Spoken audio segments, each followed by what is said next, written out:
Hey guys, I'm Comire, and have you ever wondered how E3 got to be the biggest video game exhibition in the world?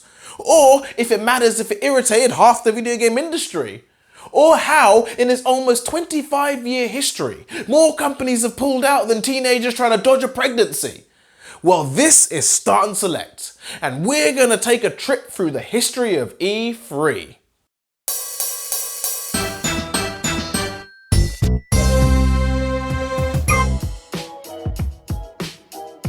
The first E3, the Electronic Entertainment Expo, happened in May 1995, born because the games industry had grown up, started making good money, and demanded everyone treat it with respect. Like a 20-something-year-old getting that bar manager job and switching from Lynx to Old Spice body spray. 40,000 men and women working in different parts of the games industry gathered at the Los Angeles Convention Center to experience new video games and feverishly figure out the best ways to release them to the public. It was a momentous event. The big three at the time, Nintendo, Sony and Sega, held keynote presentations detailing their major releases to programmers, magazine editors, retailers, everyone. All in a room with the type of lighting most strip clubs might describe as doable. It went so well, they tried to run E3 twice the next year, meeting in LA in May and then Tokyo in November. But when Sega and Sony withdrew support for an exhibition happening basically down the road, well, it was one of the lowest turnouts in E3 history.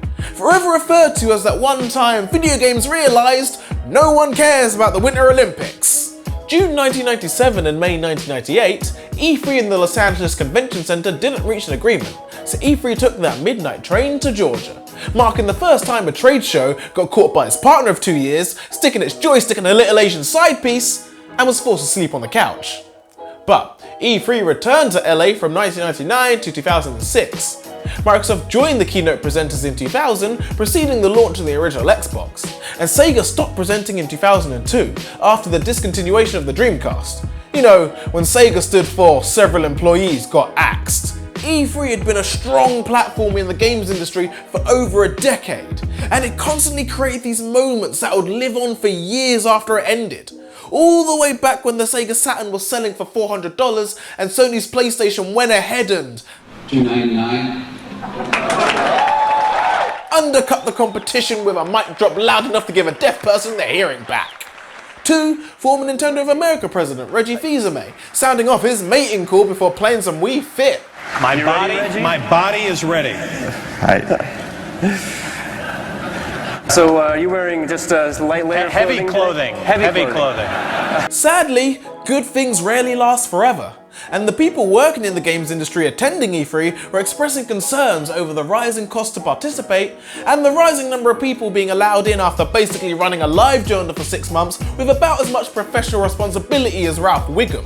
Addressing this, in July 2007, they rebranded as the E3 Media and Business Summit, allowing only 10,000 industry insiders to attend, as opposed to the 60 and 70,000 guests in 2006 and 2005 respectively.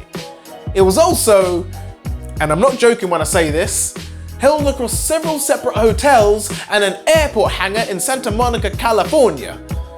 I mean, it sounds like they essentially turned a trade show into a town-wide scavenger hunt where the prize was Guitar Hero 3. They quickly returned to LA the following year.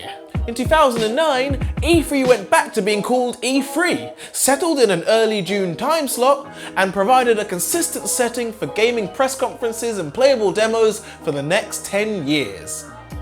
And the more things changed, the more E3 stayed the same. Nintendo stopped holding stage presentations in 2013, choosing to deliver an online video in their semi-regular Nintendo Direct series. Konami stopped presenting in 2014, presumably shortly before Konami stood for kill originality and attract maximum income. EA would opt out of showcasing at E3 itself from 2016, instead running its own convention called EA Play in their local area. And that one time they did half a press conference in London for some reason. And in 2019, EA and Sony neglected to hold a show, the first time Sony abstained since the dawn of E3. Which is a fun fact I'm still pretty sure more people find interesting than the entirety of the Winter Olympics. E3 has been through more highs and lows than a bipolar seesaw, but the more and more companies are pulling out, the question becomes this: does it still have a purpose? Well, that's something I'm gonna cover in part 2, so head on over and watch that video. But before you do, let's check into the Comire corner to see what, oh wow, it looks like Sour Lemon wondered why the Splatoon 2 rant was 7 minutes long. Well, I don't know, dude. It's one of those great mysteries, I guess, like why do Pearl and Marina still have jobs in that game? And how did you forget commenting in the first place? We'll never know. But if you want your chance for your comment to get featured in a future video, I want you to tell me right now what's your favourite E3 memory. It could be maybe a cool game trailer you saw there, or maybe an awesome console announcement, or maybe just one of the many times they make an absolute tit of themselves.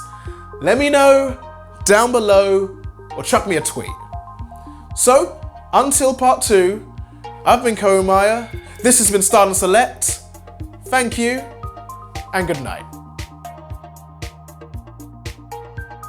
Even travelling to LA every year must be such a cumbersome use of time and money.